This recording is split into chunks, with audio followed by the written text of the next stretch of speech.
Hi, this is Peter Friedrich, and today we're speaking with Dr. Tanzila Mukhtar about the Kashmir issue. And Tanzila, can you tell us, you're from Kashmir, correct? Yes. Okay. And can you tell us briefly about yourself? All right. Hi, Peter. Hi, everyone. So I'm Dr. Tanzila Mukhtar. I am recently completed my PhD in neurobiology. So I'm a neurobiologist by training. I've been based in Switzerland for the last 6.5 years. And I have been out of Kashmir for almost 14 years now. So I have actually lived in different parts of the world. I had a chance to also be in England. Now I'm in Switzerland. And yeah, in coming days, I'll be moving to San Francisco. Yeah, that's more or less about me. And yeah, I am from Kashmir. And basically, I can tell you how I'm feeling about what's going on in Kashmir at the moment. But let's start with how it was growing up in Kashmir. Kashmir has been in conflict for 70 years. So it was growing, I mean, it was very difficult while we were growing up as well. So I did my schooling until 16, I was in Kashmir. So I did my schooling in Kashmir. And every day it was like, you wouldn't know what's going to happen the next moment. So there were obviously few years where, things were a bit more peaceful than the rest. But recently, if some of you have been following the news, things haven't been very nice. The issue right now is that we have a very extreme right-wing government in India, and they have tried to actually revoke a special status Kashmir had, Jammu and Kashmir, the state of Jammu and Kashmir had, and they have tried to revoke it in a very unconstitutional way by brute force, by putting the entire population of Kashmir under a very strict curfew, under strict restrictions. And it's been actually 9 or 10 days that I haven't spoken to my parents. So I'm someone who's very connected to my family. And it's been 9, 10 days that I haven't been able to speak to my mom. I don't really know about their whereabouts. Tanzila, how often do you speak to your parents? Every day, sometimes twice a day. So every morning I start my day. So I work in a lab and I basically go to work. I go for a coffee, and over coffee, I speak to my mom every day. So if I don't call my mom at 9:30, 10 Central European time, she feels that something is not right with me. So she either sends me a WhatsApp text to ask me if I'm fine. So, it's just not one way, it's a two-way thing. So I decided to actually speak to you, Peter, because I think mostly the Indian media, it's corrupt. So the narrative that's actually in the mainstream media is totally corrupt because they tell you a one-side story. What is the story that they're telling you? They tell you that everything is perfectly fine in Kashmir. How can everything be fine when people are not allowed to go out, even on a big festival? Muslims, Kashmir is a Muslim majority. On Eid, the people were not allowed to even offer prayers in many mosques. How is it even possible everything is normal? They expect us to live under curfew. They expect my parents, who are basically in their mid-60s, to not go out at all. I mean, what about the food? Do they have food stocked up? Because that's what they advised initially. They advised all Kashmiris that, they should stock up food. So basically what India has done, it's not just these 9, 10 days of extreme curfew, but before that, there was a lot of psychological warfare they inflicted on people. So they told people that nothing was wrong, everything was perfectly fine, but they actually deployed many more troops. So Kashmir is the highest militarized zone in the world, plus they got more troops in Kashmir and claimed that there were, some imminent terror attacks or something, which was all bullshit because nothing like that has happened in these days. So they evacuated their tourists. So we have a famous pilgrimage, it's called as Amarnath Yatra. So they actually evacuated their own Indian tourists from the state, from Kashmir. They evacuated their students, Indian students who were studying in our colleges and medical and engineering colleges. They evacuated them selectively, and they basically left Kashmiris there, and then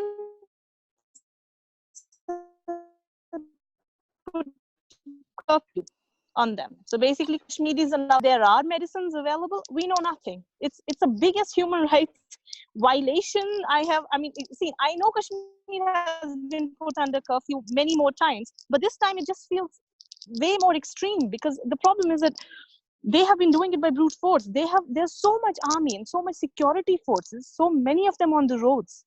So whoever is going to Kashmir, they are cut off from the world. The media is not allowed to report. And if some media, for example, BBC reported something recently, people accuse them that they were just, making things up. Yeah, So if I can interject, Tanzila, what BBC reported was just a few days ago that there was a massive rally, a protest yep. against the curfew. That there were hundreds of people out on the streets protesting. Mm-hmm. That the security forces responded by firing tear gas and possibly even bullets Yeah. at the protesters. India subsequently denied that the rally even occurred, even though there was video footage of it. Mm-hmm. So this is the problem. So the mainstream media, their own media, they don't report anything, and whoever reports, they negate everything. So basically, I mean, are we supposed to believe that there are no human rights violations happening? I mean, what are we supposed to believe? What is the world supposed to believe? It's all a sham. I mean, whatever they have done, they had to pass a certain bill in the parliament. They have a majority at the moment in the upper house, in the lower house. They somehow got the bill signed by the president or whatever they had to do. They could have consulted the people of Kashmir, but they didn't do that. They put everybody in Kashmir under strict curfew. It was by brute force. They actually revoked our special status, which was promised to us by the then prime minister. So this issue is not just about our special status, but this is the humiliation it has caused us. I will give you an example. First of all, I have not been able to speak to my parents. I spoke to my mother-in-law today. She stays in a different district than Srinagar. So I'm from Srinagar. My husband and his family, they're from a different district. Just to make a call, they have to go to a police station, which is a few kilometers away from home. And then they have to wait for a couple of hours in a queue to make a call. Or we are supposed to call them. So somehow they have to call one of us because they can't make international calls from that number. So they have to call one of us, like say my brother-in-law based in Delhi or wherever. And then he texts us. And then we can call. So this is what they did. We have so many Kashmiris and I have so many friends who are scientists and our qualifications, everything. They have reduced us to nothing. This is humiliating for us. Our parents have to go to police stations to make calls. Now they say that they're going to set up 300 telephone booths for millions of people. 300 booths? It's a joke. I don't know. I really don't know what to do. I mean, to be honest, I'll tell you. I decided that I wanted to speak to you, and not just to you. I'm actually going out in Switzerland, in Basel. I'm giving out pamphlets about, whatever is happening in Kashmir. I'm speaking to people because people need to know the true color of India. India is not a secular country. I am sorry. No, it's not. I have few friends who are liberals. Tanzila, you say India is not a secular country. Why do you say that? Let me ask you, what do you feel like is the motivation behind this latest action by the Modi-led, by the BJP-led government in Delhi towards Kashmir? Why are they doing it? So first of all, it was on their manifesto. During these elections, it was on their manifesto that they are going to solve or resolve the Kashmir issue. The Kashmir issue, it's deep-rooted, actually. Kashmiris do not want to be with India. I was somebody who was actually a liberal person. I was pro-progress. I actually supported India. I thought that maybe, Kashmir was going to progress with India, but they have stabbed me in the back and many others because, sorry, you cannot put my parents, my family, and the entire population under a curfew like this.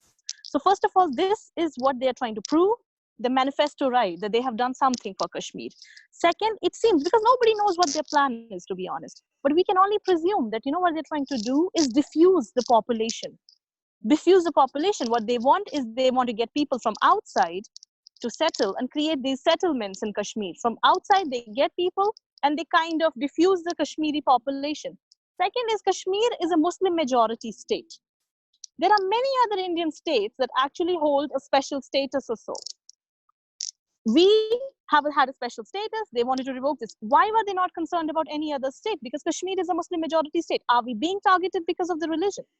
And we know that BJP is a right-wing party. They want India to be like a Hindu Rashtra or something. So, I mean, whatever India projects itself as a secular country, it's not secular at all. Because we seriously don't understand that, what was the requirement of doing it in such a haste? Basically, this removal of this article could have been done at ease. They could have actually consulted people from Kashmir. Last year, and it's not something recent, it has happened from last year. Last year, we had a state government in place, and it was a coalition government of People's Democratic Party with Bharatiya Janata Party, BJP. BJP pulled out its support, and the government fell. Then, because PDP, the People's Democratic Party, is a regional party, they wanted to make a coalition with the National Conference, another regional party, or in Congress. They wanted to make a government. And that time they put governor's rule, basically, and eventually they dissolved the governors, dissolved the assembly. So what happened was, right now, we have governor's rule in Kashmir, and even then, I mean, they couldn't form the government. So we have no elected representatives at the moment. So And the deal, this was when they put this governor's rule in place and they dissolved the assembly. There was exactly, a democratically elected government in place in Jammu and Kashmir. yes, Delhi stepped in and yanked away that government, forcibly yes, dissolved it, and said, we're going to rule the state, which then it was a state, yes, directly from Delhi. yes. And then when the state assembly was dissolved, then we had the governor. Then there were the main elections, the central elections, right? That time, every state had the elections, but Jammu and Kashmir did not have any elections. So we were expecting that even, Jammu and Kashmir will have elections, but they didn't have elections. So we didn't understand that. They continued that governor's rule. And now this is the plan, right? Their manifesto was possibly to create so much of chaos. Because what has actually happened was not just this 9-10 days of curfew. I'll tell you how it started, because you said that you don't know much about the issue, but I'll tell you how it started. They first started deploying many troops. So we already have like 900,000 troops, and they were deploying more. And then I believe they about told 50,000 more in the past couple of weeks. Yeah. So basically, they deployed more troops. So everyone was kind of scared in Kashmir, because obviously nobody knew why were they doing that. So first we thought that maybe there's some war or something with Pakistan or at one of the frontiers. So we didn't know. But the government kept assuring people that nothing was going to be wrong, everything was under control. And then they started evacuating the tourists and the students. Then the bureaucrats, the state bureaucrats, like they started, or the district, commissioners, they started issuing advisories for the local public that they should stock up medicine, should stock up food. So obviously the people were in a state of chaos because nobody knew what's going on. So everyone was totally scared what's going on. So they're not evacuating Kashmiris, but only Indians. And then after a few days, like 1 or 2 days, because there was so much chaos, I mean, even if the governor was asked what's going on, his reply was like, okay, I know, I will tell you until evening today, nothing is going to happen. Tomorrow, I can't guarantee. He is somebody who's the head of a fucking, I'm sorry for the language, he's the head of the state. How can you actually behave like this with people? There are kids, there are people who need medicines, there are kids who need milk. It's crazy there. They have no value for human life. And you know why it hurts me? Because I have lived abroad for so many years and I see people cannot take a decision even to make a footpath without consulting people. Without consulting the residents, the government or the council cannot make, the canton cannot make a decision of making a footpath or, a road or a renovation of a road. And there you are basically actually, suppressing people like this. This is extreme oppression because honestly, I mean, I told you that, it is humiliating for me. I used to believe in India, but not anymore. I will never believe in India. And the one good thing that it has done, this whole incident has done, I think 2 weeks back, there were different groups of people, and some of them were pro-India, some of them were pro-progress in Kashmir. But this incident, the way they have violated our basic human rights, it has unified all of us. And we clearly know that we cannot be happy with India because there is no respect. India doesn't respect us. This is all garbage when they say that, Kashmir is going to progress with India and they are going to do this and this is for progress. No, actually, it's not, because you look at basic, mortality rate, or you look at education, you look at everything. Kashmir is doing much better from other states. So what progress are they referring to? We are actually doing better than other states. Why has the state been bifurcated?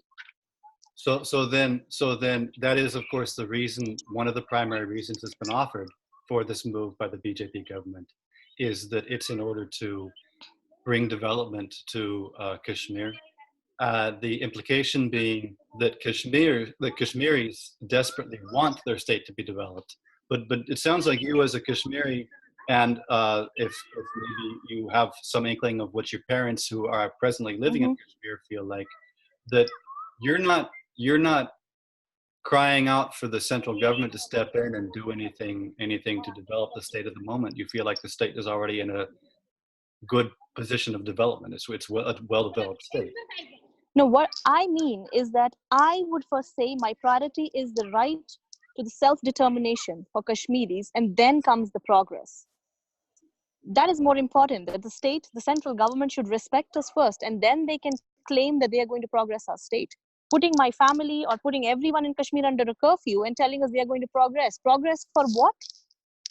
My parents have to go to a police station to make a call and stand in a queue for I don't know for how many hours. I mean, you should see some of the, some of the newspapers are actually reporting. They have these different articles, and people actually have to go for 3 continuous days to be able to make one call to someone based out, like, outside Kashmir or based outside in the world. It's difficult situation in today's world when you have the entire world at the tip of your, fingertips. I, how can you imagine that someone has to go to a telephone booth or a police station to make a call? And what have we done for that? There was nothing going on in the last 2 weeks. Everything was peaceful. I mean, if they should follow the news, was there anything going on? No, it's just a manifesto. This is a election gimmick. They actually wanted to pull. Have just made us, and rest of Indians, forget some liberals, but rest of Indians are actually enjoying it. They are liking the fact that now Kashmir has been integrated with India. But the governments, previous governments, always claimed Kashmir is an integral part of India. So what have they integrated?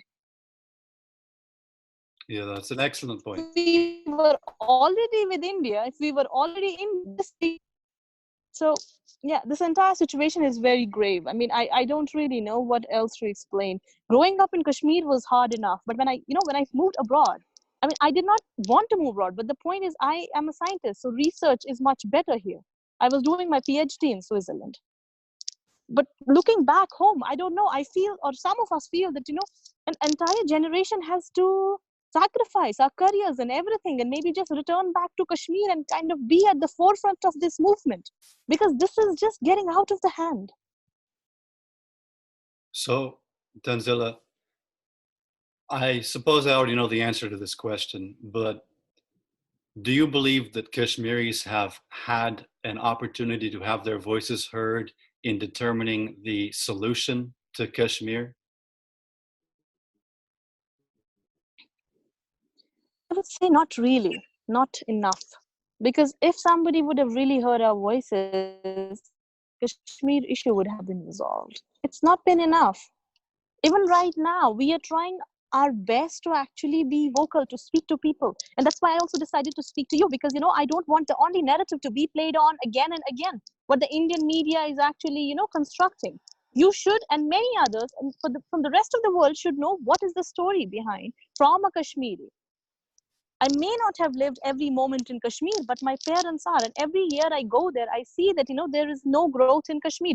And no growth, not because, the government is not doing much or something, because it is in a conflict and we need to resolve the conflict first. And you cannot resolve the conflict by putting people under a curfew. Hmm. It just is not done. Yeah, it's not, whatever they say, growth, progress, investments from outside, whatever, nothing justifies what they have done, because what they have done is gruesome, is barbaric. They cannot put people under a curfew, under a communication blackout for, I don't know, 9-10 days, and we don't even know when the phones will be restored. I mean, if they are going to be restored after 15th of August, which is supposedly the Independence Day of India, I don't really think they should celebrate it. But why are they installing so many booths, 300 booths? Do you really think the governor or whoever is in charge is going to invest so much? I think it's an indefinite time. The communication blackout is for an indefinite time. We don't really know what is the future. And it's scary.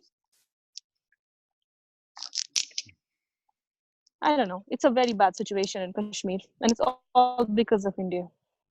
I don't know what else to say. What do you think the future looks like for Kashmir? At the moment, very bleak, if this is what it continues like.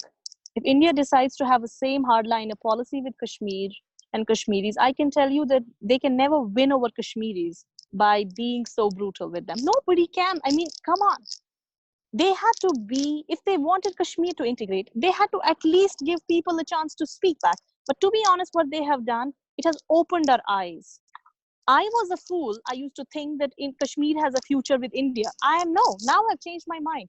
Whatever they do, no, Kashmir does not have a future with India. I can tell you that. And I can speak for many other people I know. We don't have a future with India. Simply, we need to have a referendum where people get to decide what do they want to do. And most of the people are going to vote for self-determination. They are going to vote for an independent country.